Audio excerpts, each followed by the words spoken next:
بسم اللہ الرحمن الرحیم۔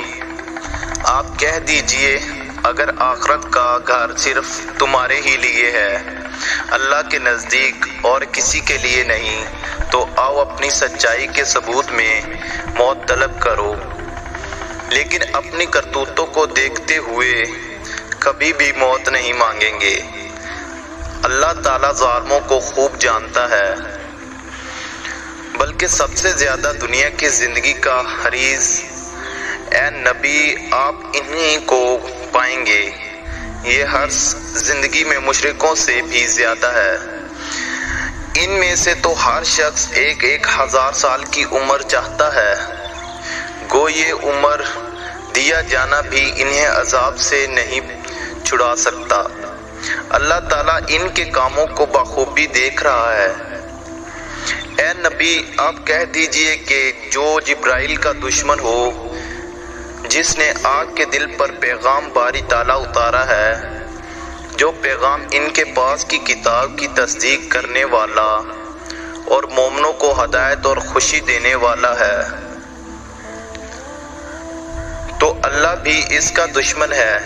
جو شخص اللہ کا اور اس کے فرشتوں اور اس کے رسولوں کا اور جبرائیل اور میکائیل کا دشمن ہو، ایسے کافروں کا دشمن خود اللہ ہے۔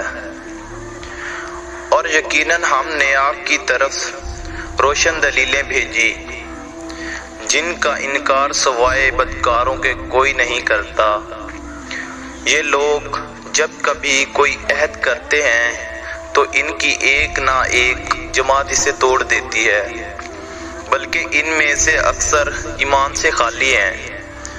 جب کبھی ان کے پاس اللہ کا کوئی رسول ان کی کتاب کی تصدیق کرنے والا آیا، ان اہل کتاب کے ایک فرقہ نے اللہ کی کتاب کو اس طرح پیٹھ پیچھے ڈال دیا گو جانتے ہی نہ تھے،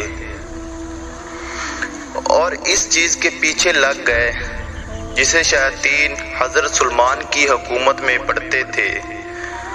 سلیمان نے تو کفر نہ کیا تھا، بلکہ یہ کفر شیطانوں کا تھا۔ وہ لوگوں کو جادو سکھایا کرتے تھے، اور بابل میں ہاروت ماروت تو فرشتوں پر جو اتارا گیا تھا، وہ دونوں بھی کسی شخص کو اس وقت تک نہیں سکھاتے تھے جب تک یہ نہ کہہ دیں کہ ہم تو ایک آزمائش ہیں۔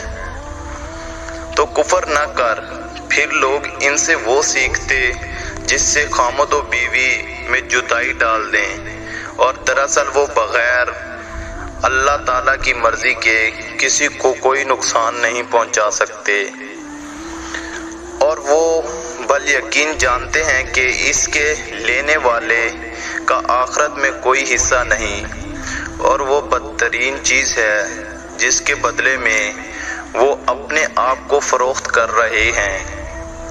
کاش کہ یہ جانتے ہوتے۔ اگر یہ لوگ صاحب ایمان متقی بن جاتے تو اللہ کی طرف سے بہترین ثواب انہیں ملتا، اگر یہ جانتے ہوتے۔